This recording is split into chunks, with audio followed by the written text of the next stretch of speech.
Ladies and gentlemen, welcome to the main event. So here we are, another Monday, and today's topic is a bit fiery. Yeah, it feels more like a five-alarm fire, honestly. We're talking economic warfare. Against small businesses? That's what it's starting to feel like. This FR Part 13 rewrite, for example, it's not just a policy shift, it's practically a gut punch. Right. GSA proposed increasing the simplified acquisition threshold from $250K to $10 million over 5 years. Sounds like a big leap. But here's the kicker. Small business set-aside thresholds stay at $250K. That means everyone else gets a bigger slice, except the small guys. That's wild. So instead of opening up, they're basically squeezing out the very group they claim to support? Exactly. And on top of that, the micro purchase threshold could rise to $100K. That's going to shrink the range of opportunities small businesses typically compete in. We're talking about losing access to deals from $100K to $350K. That's like cutting out $4.5 billion in potential contracts. And we're not done. The FAR used to have a clause, 13.02b, that explicitly mentioned giving small and disadvantaged businesses a fair shot. It's just gone now. Deleted, not reworded, just poof? Completely removed. That alone should have set off alarms months ago. You know what's also alarming? The FY24 small biz take dropped from $17.5 billion to $5.4 billion. That's not a paper cut. That's a full-on hemorrhage. So what now? Do small businesses just accept this? Or is there still room to fight back? That's where advocacy comes in. Folks need to speak up. Contact the House and Senate small business committees. Make noise. You can't just get rolled over quietly. It's too much money, too many jobs, too many communities at stake. Speaking of programs getting steamrolled, Segment 2, the 8A program.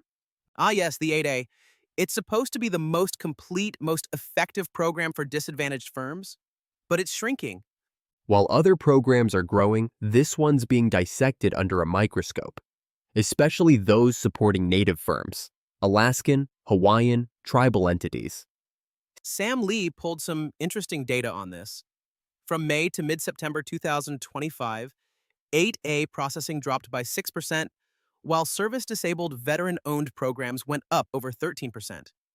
That contrast is telling, not to mention troubling. It's like there's a subtle reprioritization happening. Or not so subtle if you're one of the companies affected. The 8A was historically the entry point for so many. And now it's turning into an exit ramp for some. Not because they failed, but because policy is shifting under their feet. All of this aligns with what we saw in Segment 1, reduced pathways, fewer protections, and tighter bottlenecks for small businesses. But not all doom and gloom. Let's pivot to the third segment, the silent funding revolution. Multi-year appropriations, baby. This changes the game. Right? Civilian agencies were the first to benefit, and now DoD's getting in on it.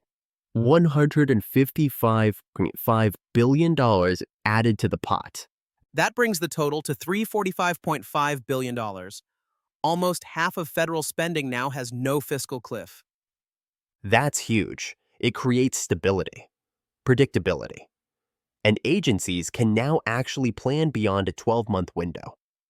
For contractors, that means more consistent demand and maybe fewer fire drill RFPs at the end of every fiscal year. It also means relationships are key. With fewer buyers thanks to procurement consolidation, it's not about chasing the contract, it's about knowing the program. Program-level engagement, contract-level scramble, always has been. Now it's critical. So bottom line, pay attention to these funding dynamics, track your programs, and double down on your relationships. Agreed. And if you're not sure how to navigate it all, there's help. Boot camps, coalitions, mentors. Don't go it alone. That's a wrap for today. Economic warfare, it's a big word, but honestly, it's starting to feel like the right one. Time to stay alert, stay active, and stay connected. See you next week. A special thank you to MarketUS.com for furnishing us this information from Guy Timberlake. Here's a question. How do we contact them? Good question. You can reach them at MarketUS.com or call them at 954-636-3232. Before we go, this deep dive was created by the MarketUS.com team. Let us know your thoughts in the comments below. Good point. It's right below the subscribe link. Thank you for watching. If you're interested in becoming a sponsor and sharing your product or service with the world, reach out to MarketUS.com. You can schedule a session to discover how we can work together. See you soon.